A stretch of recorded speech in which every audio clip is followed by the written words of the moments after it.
Hello everyone, this is part 42 of What If Naruto Passed the Genin test, and I hope you guys enjoy this video and to like, to subscribe, to share, and check out the playlist, to see more comment down below. Now let's start the intro. They call me a god. They call me a god. They call me a god. Join my membership, the perks are great. It's in the description. Be sure to like and subscribe, it gives me more motivation. Enjoy. What's going on? Hissed Kabuto, ducking around behind a boulder and clutching at the deep lesion torn in his arm from his shoulder all the way down to his wrist. Even as the sound ninja scanned the less than verdant plain outside Iwa for his attacker, the wound began to close up of its own accord. What is he doing? Why the hell is? Kabuto gasped and leapt away just as the boulder behind him exploded into debris and a curtain of dust. A dozen tentacle-like appendages rocketed towards him, each one brandishing a wickedly sharp set of talons clawing for him. The sound nin jumped backwards through the air and flung a single kunai at the arm nearest him. The steel talons caught the kunai with seemingly no effort at all, but Kabuto grinned. Gotcha. The kunai vanished in a puff of smoke, and in a flash no less than 20 explosive tags, all hissing like angry snakes and sparking wildly, flapped out in all directions. Kabuto made an unrecognizable seal and vanished in a whirl of dirt, only in time to see the massive puppet, clattering like wooden cymbals, come rushing through the debris of the boulder like a possessed juggernaut. The puppet, a humanoid creature with a dozen arms sprouting from its back, seed its head curiously as all of the specialty tags stuck to its arms and chest like clinging insects. In a massive explosion, the tags detonated, flashing with an intensity like the sun and shaking the ground. Splinters of the puppet went everywhere. Kabuto landed crouched a few dozen meters away and looked at the destruction. His assailant was little more than a smoking crater some 10 meters across. Finally, he grumbled, standing up and wiping the sweat away from his eyes. The mysterious puppet had attacked him in Iwa and chased him from the village. The sound ninja had guessed at first that it was some trick from Konoha, but he soon recognized the puppet as one of Sasori's many masterpieces. But why? Wondered Kabuto. Akatsuki is our ally. What's oh no? Kabuto paled. Sasori never sent in only one. The ninja whirled around the same instant. The ground all behind him in a huge crescent erupted up, and an army of puppets, identical to the one he'd just dispatched, appeared and surrounded him. They formed a circle around Kabuto, their black and tattered robes creating a solid perimeter almost 30 feet in diameter, accented at even intervals by the glowing red and bulbous eyes. This is bad, fretted Kabuto. I'm out of chakra, and those were the last of the special tags Orochimaru made personally. Just one of those monsters nearly killed me. From the trench created by the appearing puppets, Sasori calmly climbed to the surface, rearing up to his full height beneath Akatsuki's signature robe. He dusted himself off casually and ran a hand through his hair to clean it of any residual dirt from his ambush. Sasori-sama, said Kabuto, forcing a smile through the sweat beading on his face. It's been quite a while. What is all of this, Sasori-sama? I thought we had an arrangement. Sasori looked around at his troops and then at Kabuto. Change in plans, said the puppet master nonchalantly. You're to be liquidated here and now. One puppet took a single step forward, flourishing the bladed talons like the claws of some terrible insect. Wait, shouted Kabuto, holding up one hand. Sasori's fingers twitched and the puppet stopped moving. What is it? Let's make this brief, said the S-class criminal. Why have the plans changed? We had a deal. Kabuto's voice was beginning to crack. Sasori sighed. Madara-sama has decided that you're a liability. He's going to take care of things himself from now on. Who the hell is mad? Kabuto froze. His eyes widened, he dropped his jaw open and stared at Sasori. Uchiha Madara? He asked, barely able to speak. Uchiha Madara is S. What kind of trick is pain? This is getting boring, sniffed Sasori. And I don't need to tell AS-man anything. Kabuto barely had time to scream as two of the puppets charged forward inhumanely fast while Sasori watched with only minimal interest. The puppets each grabbed hold of a dozen different parts of Kabuto and in one violent motion sped him into an equal number of bloody pieces. Even before the shower of blood had begun to fall to the ground, the whole army of puppets rushed in and began the task of chopping the already small sections into mulch. Sasori sniffed again. That was amusing, he muttered. From nearly a mile away, two ninja in brown fatigues watched the S through high-powered telescopes. Laying on their stomachs on top of a tall boulder which matched the color of their clothes almost perfectly, the two were confident of their own safety, even if the scene playing out in the telescopes made them both sick. I almost feel sorry for the poor kid, said one of them through his titan mask as the puppets piled what remained of Kabuto in a low mound in the center of the circle. The leader of the group, the man with the red hair, stepped up with a torch in one hand. He never stood a chance. Not our problem, said the second one in a higher, more feminine voice. Command said not to interfere, so we aren't going to even think of doing anything but watch. I know, said the man. But you were there, weren't you, when Tsuchikage-sama accepted Sound's offer? Doesn't matter now, said the woman. The kid's S, she set down the telescope and swallowed back bile. He's S alright, and what Tsuchikage-sama told him doesn't matter now. We just need to report back to Iwa. Tsuchikage-sama needs to know what's happened here. SC. Ino was sleeping quietly. Naruto had come to lying on the ground a few paces away from her motionless form and stumbled to his feet, surprised by the lack of pain in his injured arm and the profound sense of wonder he felt in his heart. The caged Junin almost couldn't believe it. Even now, cradling the sleeping girl in his arms, he was struggling to grasp that he really had defeated the Hyuga demon forever, and now held the liberated Ino to him as he sat with his back against one of the massive trees that had witnessed the battle. From the way she nuzzled her face into his chest and clutched at Naruto's bruised and tattered uniform, he guessed that Ino felt something too. For the first time in years, Naruto found his mind genuinely quiet. Any thoughts of destroying Orochimaru, of cleansing evil from the world, of becoming Hokage simply weren't there. He wasn't thinking about Konoha's security, about his strike force or the war effort. His sole focus was Ino, resting his cheek on the top of her head, stroking her shimmering hair, and whispering little comforts as she slept more than an hour away. Kit, Naruto heard from the back of his mind as Kyuubi manifested himself. Naruto responded. You should find and destroy that gauntlet she was using. We don't know what it's capable of and it would be better not to risk it falling back into the wrong hands. I know, muttered Naruto quietly. Don't worry, I will. We'll overload it with an unstable bit of your chakra.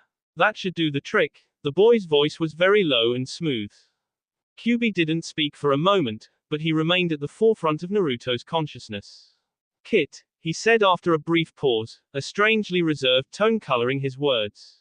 About what I said earlier, all of those labels I pinned on you, I'm not going to take any of them back. You were bullheaded and foolish, but I, perhaps, should have been less harsh. Your plan did ultimately work and in the end that's what matters. No, said Naruto, calmly burying his face in Ino's hair and just enjoying the feel of her breathing against him. You're right, I didn't really plan that out well at all. I had no way of knowing if any of that would work, or even if it could work. I didn't know how she'd react and I bet both our lives on really, really bad odds. You had every right to be harsh. I was being extremely selfish. Yes, but, never mind. Kyuubi, thought Naruto. We do need to get back to training. Starting tomorrow night, we'll start up some kind of regimen again. We can do that. Naruto's heart leapt as Ino stirred in his arms for the first time in an hour, shifting around just a little and whispering his name once. I'm here, he said back to her as Kyuubi's presence faded from his mind. Ino opened her eyes and looked up at Naruto, making his stomach tight with anxiety, but also making him smile. The kunoichi opened her mouth like she was going to say something, but remained silent. She closed her eyes and shook her head once, tossing her hair in a platinum spray, then looked back to him.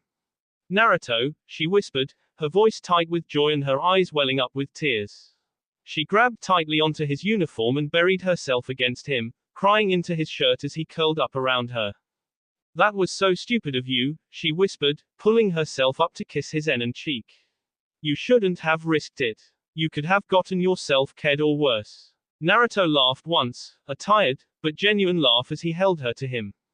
It was worth it, he said, stroking her back. I couldn't be happier to have you back. Ino held her face against his en, half crying and half stunned, but smiling and nuzzling him nonetheless. I'm never going to be able to thank you enough for this, she said. Naruto kissed the top of her head. You'll never have to, he answered. Just promise me you'll forget it, he said, beaming, his heart racing. Damn, it's so good to have you back. Things were bad while you were away. Ino looked up at him and smiled, her turquoise eyes sparkling. I don't want to talk about anything that's not about you, she said. The world can wait. The caged Genin took a long, deep breath. All right, he said warmly. What do you want to talk about? Ino just looked up at him for a second, then started laughing slowly and crying at the same time but smiling through it all. Her eyes were so clear. Naruto, she said, shaking her head and leaning into him again. Naruto. He reached and wrapped his arms around her as she curled up more into his lap, closing her eyes and sighing contentedly. They sat there in silence for a long time, Naruto slowly rocking back and forth as she rested her head against his chest. Neither one moved to get up or even cared as twilight clouds lethargically rolled in overhead and began sprinkling the forest with a warm drizzle of rain. Naruto began humming a very soft, rolling melody, so quiet that even as he traced his lips along Ino's cheek she felt as though the source of the music was very far away. Even then, the melody, and the mere fact that it was Naruto humming it, made her warm and comfortable. The tune drifted up and down like the breeze as Naruto began to slowly add words until he was singing quietly to her in a deep, rich baritone. The song was a poem Naruto had written a long time ago, even before the whole incident with the sound invasion and the Hyuga demon. He'd composed it back during his early days at the Ninja Academy and worked to slowly purify it ever since. Eventually it had changed from a story about a young and lonely traveler into an epic romance about mythical beings, and finally, Naruto added the melody he was now singing softly to the girl in his arms. Ino's eyes began to drift shut and she looked up to Naruto again. You're going to put me to sleep, she said, leaning up to kiss his cheek one more time, then settling back down into his embrace. Naruto grinned. Is that a bad thing? Ino shook her head just a little before closing her eyes again. No, not really, as long as you're here when I wake up. Don't worry, he whispered. I'll be here as long as you want me. Besides, this way maybe you can dream about me a little, you know, clean me up and have something a little better than reality for a while. Ino smiled. I like the real you best, she said. I can't imagine you being any better, as long as I want you, eh? Naruto nodded. Bunker down then, she said quietly. You just signed on for a really long haul, I mean one you're never going to get out of. I wouldn't want it any other way, Naruto whispered, slowly resuming the lullaby. Time passed very quietly as Ino's thoughts drifted closer and closer to sleep and Naruto's voice returned to a quiet humming. He looked up as he felt Kyuubi's presence slowly creeping back to the forefront of his mind. Kit, said the demon. Just so we don't forget. Naruto looked to his left, still humming Ino's lullaby, and trained his eyes on the strange Maiban gauntlet setting in the wet grass. He watched, and felt, a thin red stream of chakra coalesce among the blades of grass around him and shear towards the gauntlet. The boy allowed Kyuubi total control over the chakra, granting him perfect technique and knowledge as the red stream twined around the strange metal. There we are, mumbled the demon. This piece is very poorly preserved. It's covered in micro fissures. I doubt she would have been able to use it as much more than a club, much less to its full potential. Naruto grinned as the chakra disappeared into the piece, and a second later it shattered with a loud crack that made Ino jump in his arms. All of the fingers snapped away from the central hub and broke into a dozen pieces each. What was that? She muttered sleepily. Sorry, said Naruto, rocking her a bit more. That was my fault. Ino nodded and curled back against Naruto as he stared at the utterly ruined shards of metal. Again, he began humming her lullaby. SC. What the hell is it, Shizune? Growled Tsunade, storming angrily towards the tent settled back in the woods. I must have told you a dozen times or more that this is crucial. What could be so important that you'd pull me away from the front of the siege, Shizune? Kumo is weak and if we don't hit him again soon they may hole up again and it will take weeks to ferret him out. I'm sorry, said Shizune, trying desperately to keep up with the Hokage as the angry woman stormed through the Leaf Camp, passing by tents and resting soldiers and ninja as she chased after her mistress carrying a small medical kit. When the crane showed up and told me to fetch you though I thought it best if I didn't keep them waiting. The crane? Asked Tsunade, stopping in her tracks. Shizune nearly ran straight into the Hokage's armored back, but caught herself and took the brief pause to dab some thick ointment across a bleeding lesion just above Tsunade's brow. What's the crane doing here? Sunad raised her eyebrow in surprise. Don't do that, said the aide, smearing the ointment on the wound. I don't know what they want. A man in a funny orange mask wearing the crane's uniform arrived only a few minutes ago and told me to get you. Thank you, Shizune, said the Hokage, wiping the residue from the small trickle of blood from her face. She seemed brighter now. I have a favor to ask, can you go and make to the second line of the siege and help the medics set up the operating equipment? This battle is going to be bloody and I want casualties as low as they can be. Of course, said Shizune, bowing and quickly disappearing, respecting that Sunad needed to speak with the crane official alone. Toby, thought the Hokage. It has been a long time since you paid a visit. What could you be doing here? Sunad pushed open the flap to the pavilion and stepped inside. The room was dim as the thick cloth walls held out most of the evening light, and contained most of the pungent smoke of the fire burning in the center of the tent just beneath the small vent in the top of the pavilion.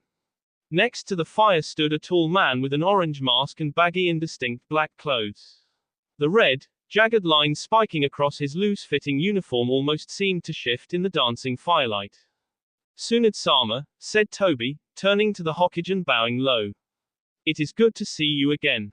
Toby, greeted the Hokage, smiling and inclining her head a bit. What's it been? 3 years I think. Toby straightened up and nodded. About that, he answered. It wasn't since Jiraiya convinced you to become Hokage that we've seen each other. I'm glad you accepted the position. I don't know where Konoha would be without you. We've yet to see how it will pan out. This war might not be over for a very long time with the way things are going here. I told you back then that you would be good for Konoha and I meant it, said the crane officer. And I'm telling you now that you'll see your troops through this battle. Trust me, things don't look good for Kumo.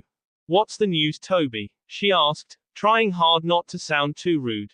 It's nothing personal but I do have a battle to fight. Ah yes, said Toby, reaching up, laughing once and scratching the back of his head. I almost forgot. We've got very good news indeed. First of all, the crane has been working very hard on several fronts and we've discovered the source of Orochimaru's funding.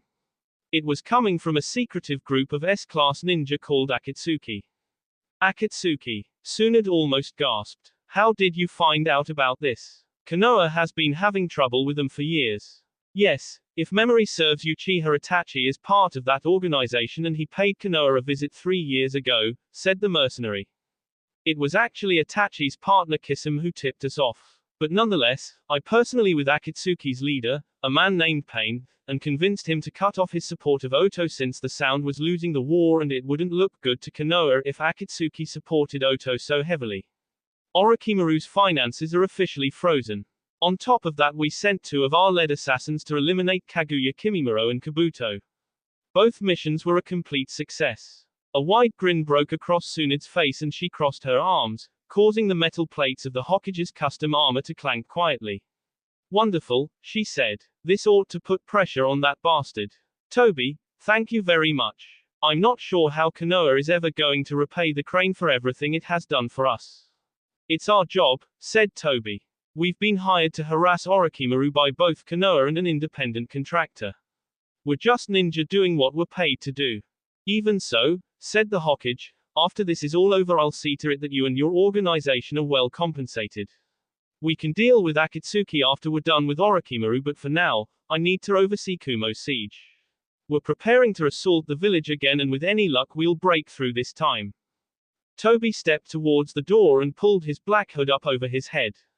Allow me to come with you, he said as Sunad turned to leave with him. I brought my personal guard with me and we'd be happy to aid you however we can.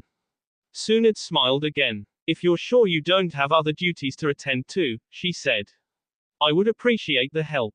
I'll be beside you the whole way, said Toby. That will be all for this video. Be sure to like, subscribe, share, and comment down below for more videos. Goodbye.